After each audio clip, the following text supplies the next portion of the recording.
So today I'm going to be making like a slow cooked pork, only I'll be doing it quickly in a pressure cooker.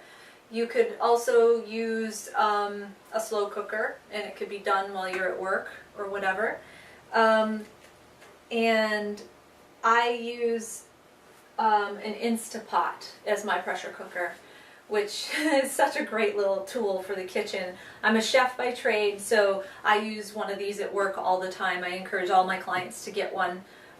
They're so much fun. You can even make cakes in them, of all things. They have a cake button.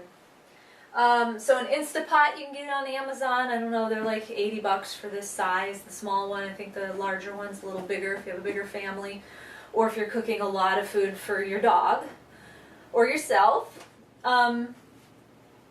So get yourself one of these, or get your trusty old big, slow cooker crock pot out.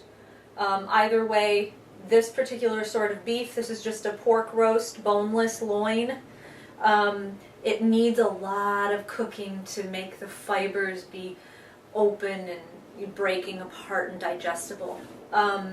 So here I've got a little over 3-pound loin, and it was on sale. That's why I opted, because you might say, geez, your dog eats better than humans. I would say in general my dog eats better than most humans, yes, but it's only because most humans eat terribly.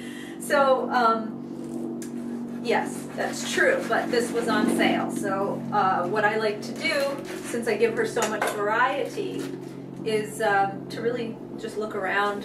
I'm at the store all the time because I'm there for my clients.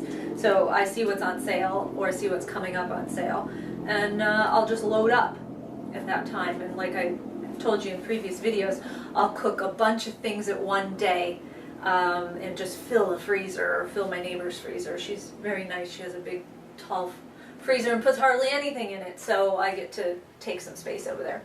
So my meat today is the pork loin.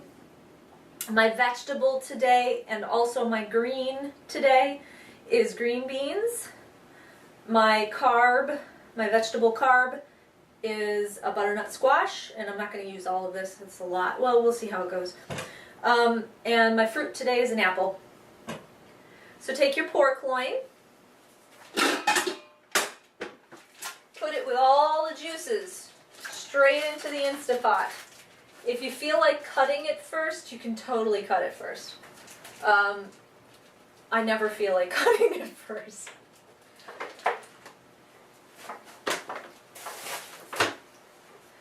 Put your lid on. Everybody's pressure cooker is a little different. Learn your pressure cooker. This one is a twisty lid. You hear a sound. Now it's locked. Also make sure that it's not going to be letting the steam out. You want the steam to stay in. So there's usually 2 or 3 adjustments on top. Make sure that it's going to lock and make pressure inside, okay?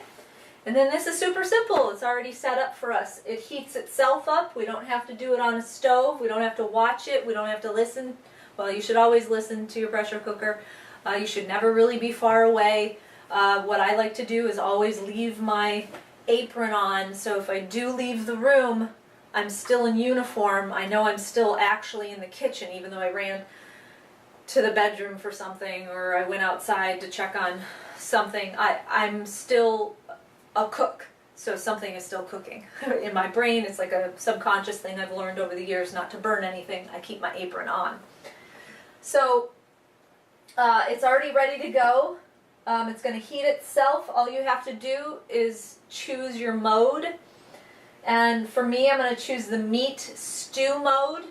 And it only starts me at 35 minutes. Your pressure cooker might be different. I want to go at least an hour and a half, if not closer to 2 hours, because the meat really takes a while to, break down and be soft and digestible. So that'll start all by itself, and it'll do its own thing. I don't have to think about it anymore. I can move on to my next thing. So I've got a pot here for my squash. So you want bite-sized pieces. Same with the apple. The apple because we heat this up before, or at least I do, I heat it up before I put it on top of the kibble or just give it to her. This apple's going to kind of come, you know, just shrink down a little bit. So these pieces are actually just a tad large. I'm going to just cut them down a little bit more. My girl really likes persimmons too.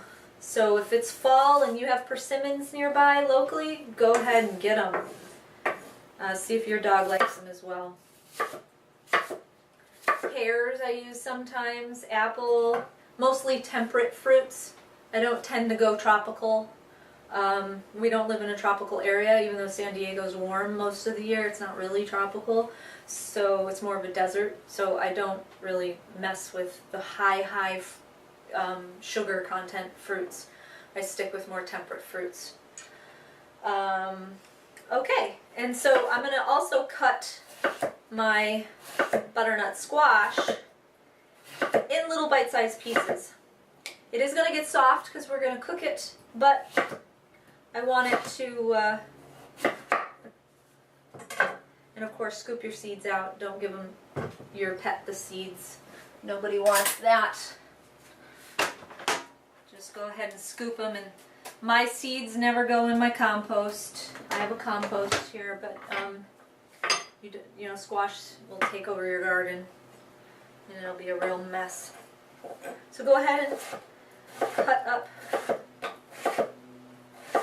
your squash.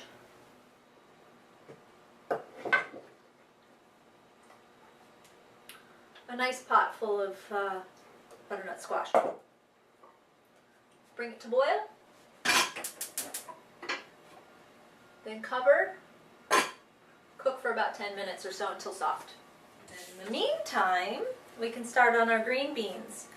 I'm also going to cook the green beans because not all of my greens would I cook. Like zucchini I wouldn't cook, broccoli I wouldn't cook, kale I wouldn't cook, but green beans are much harder, more fibrous. So I'm going to go ahead and take their ends off, chop them down into little bite-sized pieces, and throw them in a saute pan for about 8 or 10 minutes just to soften them up a bit before I give them to the girl. Okay, they've been cooking about 2-3 minutes, starting to turn a little brown. Add some water. Cover. And I'm going to turn the heat down. Let these simmer for about 8 or 10 minutes.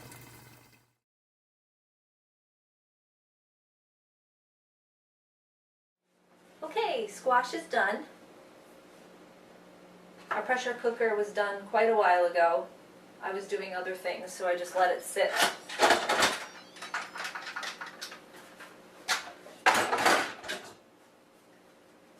I put it in there without any liquid, and now you can see how much liquid is there. It all came out of the pork. See how soft it is? I'm going to take 2 forks. Oh yeah.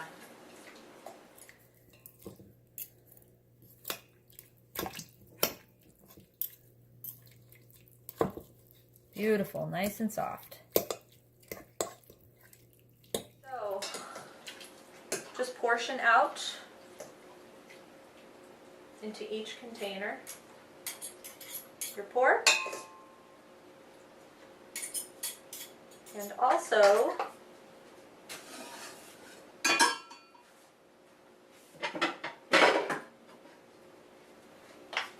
your butternut squash. I would say it's about half cup, approximately, and you're all done. Thanks for joining us today. Good luck in your kitchen. Please give us feedback. We love to hear your recipes.